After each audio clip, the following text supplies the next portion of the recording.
I remember going to the Golden Globes. I'm drinking and shit. Get out the car with my date, and I'm like, "Yo, we got nominated for 3 different things. We going 3 down." And so I didn't realize that there was a certain way that you had to approach this. Flash forward to now. Oprah Winfrey tells me you're fucking up. We go to Quincy Jones' house and says, "Hey man, listen man, you're doing good, man. We just don't want you to blow it, baby." And then Oprah says, "Okay, you want to meet who you're supposed to meet here?" I said, "Yeah." He's right there. And it was Sidney Poitier. And you know what's crazy? I used to follow Diddy back in the day when Diddy had all of the songs out. Yeah. He was so famous, we couldn't get into our own clubs in LA. I went through something that I thought I would never ever go through. As we all know, Jamie Foxx is a multi-talented entertainer who has captivated audiences with his unparalleled skills in stand-up comedy, acting, and music. From humble beginnings in the world of comedy clubs to becoming an Oscar-winning actor, Foxx's journey is nothing short of inspiring. The celebrated screen star has literally escaped the Matrix, if you may call it that, surviving sexual assault from the likes of Quincy Jones, Oprah Whitney, Diddy, and even the much-celebrated Sidney Poitier. And that's just the beginning. Digging a little deeper, we found extraordinary proof of what happened to Foxx and the involvement of each and every person mentioned. So sit back, relax, and you'll get to understand why we almost lost Jamie Foxx slightly over a year ago. It's much worse than you thought. Hollywood, story of a dozen roses. Yeah. It's crazy. In the past, Foxx has accused Quincy Jones and Oprah Winfrey of performing Hollywood rituals and implicated Oprah in Harvey Weinstein's predatory behavior, challenging their public images and revealing a darker industry side. Initially intended as a career intervention, the meeting at Quincy Jones's house, facilitated by Oprah Winfrey, is where Foxx was exposed to the industry's coercive culture and rituals. Given the actor's status as an Oscar and Grammy winner, his allegations add significant weight, suggesting a manipulative potential within Hollywood's elite circles. Then I get a call from somebody. "Hi, Jamie Foxx. This is Oprah." I'm like, "Who?" Yeah. I'm like, "What? What? Who's that?" This is Oprah. She says, "You're blowing it." The veteran has indirectly accused Quincy Jones, Oprah Winfrey, and Tyler Perry of being involved in ritual exploitation, sparking widespread discussion and scrutiny of Hollywood's behind-the-scenes activities. Foxx allegedly testified about Harvey Weinstein's predatory behavior and hinted at Oprah Winfrey's potential complicity, or at least knowledge of such actions, raising questions about her role in the exploitation of victims. If you can remember, contrasts emerged between Oprah's public advocacy for the Me Too movement and her private advice to Weinstein, alongside allegations of her facilitating Weinstein's misconduct. Everybody has a story, and so I think this is a watershed moment. And if we make this just about Harvey Weinstein, then we will have lost this moment. The actor's attempt at telling the truth left him in a coma for days, with his close fans convinced that someone wanted to take him out. It's been over a year since Foxx was hospitalized with an undisclosed medical complication. And while the singer and actor has been mostly off the radar since then, in June, he told the audience at the African American Film Critics Association Special Achievement Awards luncheon that he is finally ready to open up about the health scare that he's previously described as a situation he wasn't sure he was going to make it through. According to Variety, while accepting the AAFCA's Producers Award, the Oscar and Grammy winner Foxx promised that he would finally open up about the mystery ailment with his signature wit and on his schedule. Everybody wants to know what happened, and I'm going to tell you what happened, but I got to do it in my way. Everybody wants to know what happened, and I will tell you what happened, but I've got to do it my way, Foxx told the audience. I'm going to do it in a funny way. We're going to be on the stage. We're going to get back to the stand-up sort of roots. Foxx teased that the show would be called What Had Happened Was, and feature all the things that happened, especially on our side of our community. I dove out of a car to save this black woman's purse, he joked. That ain't no damn, Jamie, that's a clone. That last one, by the way, was true, according to Variety. In July last year, Foxx posted an emotional video giving an update on his recovery after his April 2023 hospitalization. I went through something that I thought I would never ever go through.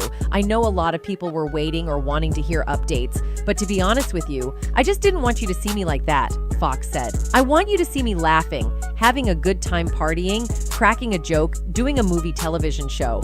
I didn't want you to see me with tubes running out of me and trying to figure out if I was going to make it through. First of all, I want to say thank you to everybody that's prayed, man, and sent me messages. I cannot even begin to tell you how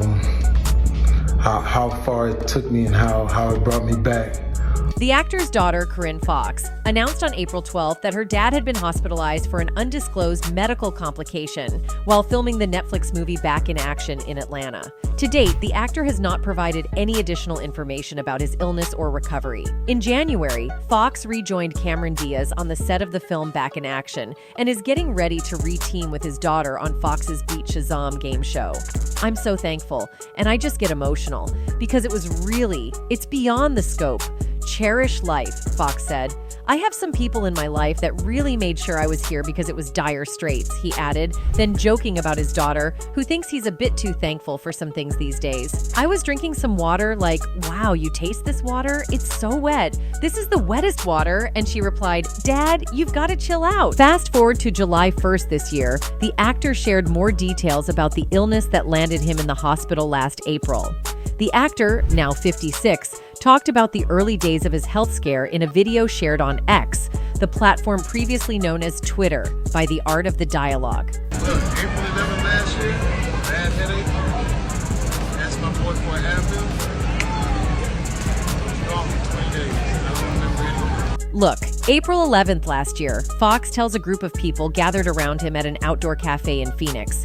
Bad headache. I asked my boy for an Advil. He snaps his fingers. I was gone for 20 days, the singer said. I don't remember anything. So they told me I'm in Atlanta. So they told me my sister and my daughter took me to the first doctor, Foxx said of his sister Deidre Dixon and daughter Corinne Foxx. They gave me a cortisone shot, he tells the woman next to him. A cortisone injection, the Mayo Clinic explains, is used to relieve pain, swelling, and irritation. He continued, the next doctor said something's going on up there, pointing to his head. I won't say it on camera, the Academy Award winner said, earning laughs from the crowd. But it was... He trailed off, shrugging, as the video ended.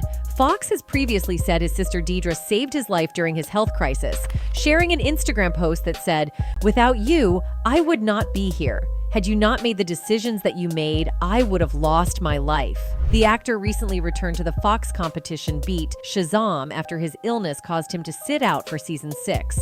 He has also teased a return to stand-up comedy, where he says he'll address what happened. Before Jamie Foxx became a household name, he honed his craft in the competitive world of stand-up comedy. Born Eric Marlon Bishop on December 13, 1967, in Terrell, Texas, Foxx adopted his stage name as a tribute to comedian Red Fox and jazz musician Jamie Hawkins. His early performances showcased his quick wit and comedic timing, earning him recognition as one of the most promising talents in the industry. His breakthrough moment came when he joined the cast of the hit sketch comedy show In Living Color in 1991. The show provided a platform for emerging comedians like Jim Carrey and Damon Wayans to showcase their talents. Fox's unforgettable characters and impersonations made him an instant fan favorite and opened doors for new opportunities. Hold up. What's up, man? This is the VIPs. Yeah, that means very, very important people. Fox's transition from stand-up comedy to acting was seamless as he effortlessly navigated between comedic and dramatic roles. In 2004, he delivered a career-defining performance as legendary musician Ray Charles in Ray, directed by Taylor Hackford. The role earned him critical acclaim and numerous accolades, including an Academy Award for Best Actor. You know, fathead, it ain't never the last song. Now, band, follow me. Do what I do. Say what I say. This is how we're gonna do it. Following his triumph as Ray Charles, the actor continued to impress audiences with his versatility on screen. He showcased his action chops alongside Tom Cruise in Collateral in 2004 and demonstrated his range as a dramatic actor in films like The Soloist in 2009. Fox's ability to fully immerse himself in complex characters solidified his reputation as one of Hollywood's most talented actors. But it did come at a cost. In 2012, the impersonator teamed up with acclaimed director Quentin Tarantino for the Western film Django Unchained. His portrayal of the titular character, a freed slave seeking revenge, showcased his raw intensity and earned him widespread acclaim. Fox's ability to seamlessly switch between genres and deliver compelling performances is a testament to his immense talent. What's your name? Django. Then you're exactly the one I'm looking for. Hey, no sale. Oh, very well. In addition to his accomplishments in comedy and acting, Jamie Foxx has also found success in the music industry. He released his debut album, Peep This in 1994, showcasing his smooth R&B vocals. The album received positive reviews but failed to achieve commercial success. However, his musical career gained traction with the release of his second album, Unpredictable, in 2005. The album featured collaborations with renowned artists such as Kanye West and Mary J. Blige and topped the charts, earning Foxx a Grammy Award for Best R&B Album. His musical prowess continued to shine as he released hit singles like Blame It featuring T-Pain and Fall for Your Type featuring Drake. His ability to effortlessly blend genres, from soulful ballads to catchy pop tunes, has solidified him as a force to be reckoned with in the music industry. But the likes of Oprah, Sidney Poitier, and Quincy, some of the people he looked up to as a young talent, eventually let him down. The Jamie Foxx Show premiered on August 28, 1996, a new sitcom that starred a familiar face for those who watched Foxx during his 4 years on In Living Color or caught one of his few appearances on the fairly popular early 90s sitcom Rock. He played himself as Jamie Foxx, an aspiring musician who leaves his Texas home for Los Angeles in hopes of his career reaching new heights in the big city. For 5 seasons, viewers watched the hijinks that unfolded as he worked in his aunt and uncle's hotel, fell in love with the Foxy Fancy, and traded insults with Bad Breath Braxton, all while going through the highs and lows of being an artist. It's unlikely to be mentioned with the classics like The Fresh Prince of Bel-Air or Martin, but it was a solid series. Excuse me. I need that for a second. Rats! You can still see me? It's these clothes I'm wearing, ain't it? Jamie's acting career was beginning to flourish, but much like the character he was playing, music was a difficult mistress to please. Both in fiction and reality, he just couldn't catch a break. Before the series started, in 1994, he released the independent album Peep This. Commercially, his debut flopped. There were no big singles or big features, and it fell completely on deaf ears. It wouldn't be until after the Jamie Foxx Show that the actual Jamie Foxx made a breakthrough in the music industry. And why all this? Because he refused to conform to the Hollywood rules of making it in a short time. While on Ellen, the actor detailed his early days trying to break into the industry, how he would host house parties and invite all these famous rappers and musicians. There was a studio in the house so they could record if they were feeling the vibe. Think The Great Gatsby, but instead of throwing parties to lure in Daisy, he was trying to lure a big fish that could help him cause a splash into the music business. One night during one of these house parties, he met a rapper with a backpack and a swollen jaw that would change his life. The way I got into music was a trip because I was always the comedian. And I used to do this show in Living Color. And I remember wanting to get into music. In his story, Jamie says Kanye had a song for him. That song is, of course, 2003's Slow Jams from The College Dropout. Complex did The Making of Kanye West, The College Dropout, a few years ago. Dame reminisced on the day Kanye came to Bel-Air and told him he had just recorded a song with Jamie Foxx. He was perplexed, wondering why Kanye would do a song with Jamie. He hated when actors made an attempt at singing. But it wasn't just Dame. No one was looking at Jamie Foxx to sing on their hooks, but Kanye had a vision, and Jamie delivered. The song would go on to be the #1 song in the country, breaking an already veteran Twista, Jamie, and Kanye to the masses. Jamie and Kanye would once again return to the top of the charts 2 years later in 2005, with the release of Gold Digger. She take my money when I'm in need. Yes, it's a trifling friend indeed. He did the movie Ray a year prior, which was highly successful and critically acclaimed, but even before the movie's release, he had laid the hook for Kanye. It was the perfect 1-2 combo to take over both mediums. The big screen was his, and now he had radio once again. From singing about classic soul singers to imitating a legend, just like acting, he broke in playing a role so he could later be himself, and he did this all by himself. She says she wants some Marvin Gaye, some Luther Vandross, a little Anita, but definitely set this party alright. After the success of Slow Jams and Gold Digger, there was no denying that Jamie had commercial appeal. Ludacris didn't hesitate to acquire the magic by grabbing Jamie to do his best Ray Charles on the DTP compilation single, Georgia. While the song only charted as high as 39, it felt huge in Atlanta. It was a hometown anthem. Luda would later repay Jamie by guesting on the title track of his Unpredictable album. The song soared to #8 on Billboard, proving Jamie was more than a hook man. His next 2 singles would also feature his his old friends Twista on DJ Play a Love Song and Extravaganza featuring Kanye. When Unpredictable was released in December of 2005, 11 years after Peep This, he charted number 2 in the first week and made it to number 1 in its second week. There was a boom of Jamie Foxx features that came after. In 2006, he sang on the Games Around the World, Diddy's Partners for Life, and Snoop Dogg's Post. All 3 landed on pretty big albums. None were bigger than T.I.'s 2006 King album. Jamie brought the heartfelt soul that assisted in making his Live in the Sky single a fan favorite. The biggest moment of his career wouldn't come until 2008, when the Oscar winner teamed up with T-Pain for Blame It, the second single from his 3rd studio album. The song needs no introduction or explanation.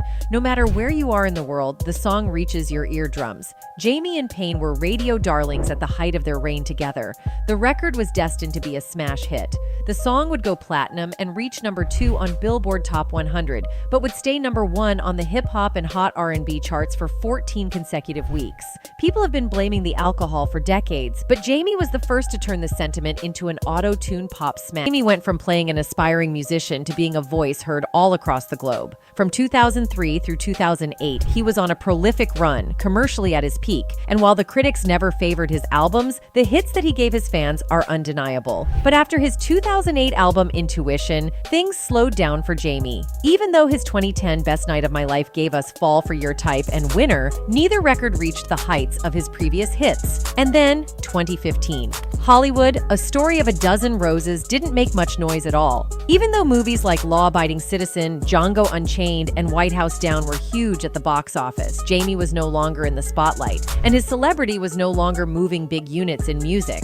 He struck while the iron was hot, but it had cooled down. Jamie previously thought the likes of Oprah and Poitier were out to help, but he later came to find out things were different. In an unearthed 2017 interview, Fox told Howard Stern about his experience meeting Sidney Poitier right before he won his Oscar for portraying Ray Charles in the 2004 biopic Ray. I said, hello, Mr. Poitier. I saw you one time. You were at a party. Do you remember that? I was like, yeah, I'm well enough. He says, I want to give you one thing. I want to give you responsibility. The actor recalls Oprah Winfrey reaching out to him. I get a call, and on the other end of the phone I hear, "Hi, Jamie Foxx. This is Oprah. You're blowing it, Jamie Foxx." Fox describes an intervention that took place at Quincy Jones' house, led by Oprah, who was worried about his drinking and partying after the massive success of the biopic. There are all these old black actors from the 60s and 70s. They just want to say good luck. They want to say, don't blow it. You know me, I was going hard, he told Howard. Oprah then introduces Fox to Hollywood titan Sidney Poitier. I say, hello, Mr. Poitier. I'm welling up. He says, I want to give you one thing. I want to give you responsibility. When I saw your performance, it made me grow 2 inches. I break down. It was actually Sidney's birthday. They made me understand the significance of it. It was groundbreaking. Poitier, a legendary actor, became the first black male actor to win an Oscar in 1964. He starred in monumental films such as Porgy and Bess and A Raisin in the Sun, which made him one of the most successful actors of his time. He passed away in January 2022 at the age of 94. And then there is Diddy, another man alleged to have played a hand in Diddy's sickness. One thing is for sure, his ability to tell stories is highly entertaining, and that makes Jamie Foxx a great talk show guest. That was especially true a few years back as he sat down alongside Stephen Colbert. Credit to the host who didn't interrupt Fox during a story about attending Diddy's parties. Looking back at the actor's words, fans feel it did not age well, particularly in light of the recent allegations against Diddy. And you know what's crazy? I used to follow Diddy back in the day when Diddy had all of the songs out. He was so famous, we couldn't get into our own clubs in LA. 5 years ago, prior to the disturbing Diddy allegations, Jamie opened up about his own experiences partying with Diddy. The assessment was very lighthearted, but Fox did take aim at Diddy's ridiculous budget, which was typically over $1 million. It seems like Diddy didn't take kindly to Fox's words. Fox tells Colbert, I'd hang out and watch him throw parties. He told me, hey Playboy, this party cost $1.5 million already. I said, Puff, I'll throw you a party for $400. That will rival this party. And he got pissed at me. I said I respect you, but in LA, I'm known for throwing these cool parties. Fox continued that he invited Diddy into his modest home and that the artist was blown away by the insane guest list. Fox would brag about his budget for the party, which included food from KFC. The reveal is definitely worth watching back, as Fox would go on to admit that the same party would lead to his first encounter with Kanye West, and the two would later collaborate together. And I said, yeah, but Puff, look over there on the dinner table. I got Kentucky Fried Chicken. I put it in a nice plate. I said, I got Coca-Cola. I put it in a pitcher. Fox received a lot of praise for the interview. However, given his comments about Diddy, fans admitted the chat did not age well years later. Besides Diddy, other guests at the party included Missy Elliott and apparently then unknown Jay-Z, Kanye West, and the Neptunes. He doesn't specify what year the party took place, but since Kanye's come-up would have happened several years after Jay-Z and the Neptunes were already established, he might be blending a few crazy party memories together. Fox says he hosted plenty of his infamous house parties back in the day with a specific goal in mind. I was trying to get into music at that time, so I would throw parties for a reason. And because Diddy was so famous in music, I had a studio in my house, he explained. Following his recent illness, the actor shared a cryptic message about fake friends, probably taking aim at people like Diddy and Oprah. "They K this dude named Jesus. What do you think they'll do to you?" the actor wrote in an Instagram story. But it later backfired, and the actor had to apologize. "I want to apologize to the Jewish community and everyone who was offended by my post. I now know my choice of words has caused offense, and I'm sorry," he wrote. "That was never my intent." It soon became clear what prompted the post. A Wider Frame, a newsletter that says it aims to provide a better overall understanding and scope of Jewish world news, shared Fox's original post and called it horrifically anti-Semitic. Actor Jennifer Aniston then reposted A Wider Frame after she came under fire for seeming to have liked Fox's post. "This really makes me sick," Aniston wrote in an Instagram story. "I did not like this post on purpose or by accident. And more importantly, I want to be clear to my friends and anyone hurt by this showing up in their feed. I do not support any type of anti-Semitism, and I truly don't tolerate hate of any kind. Period." Fox, recovering at the time, clarified that his post was directed at a fake friend who betrayed him. "That's what I meant by they, not anything more," he wrote. "I only have love in my heart for everyone. I love and support the Jewish community. My deepest apologies to anyone who was offended." Many people came to Fox's defense, some saying his post referred to a phrase commonly used by the Black community. Any Black person growing up in the South will tell you that Jamie Foxx wasn't referring to Jewish people. "They K lied on talked about Jesus" simply means, if Jesus can be betrayed, so can you. He genuinely meant fake friends, fake people. "So quick to reach, it's ridiculous," a user tweeted. Jamie Foxx is a decent person, so of course he apologized for potentially offending folks, but it definitely got misconstrued in the most oblivious way possible. Like, was the fake friends hashtag only visible for some folks? Another tweeted. Would it be that those who want him gone are part of the group he allegedly attacked? That's yours to tell. And that's it from us today. Until next time. Thank you for watching.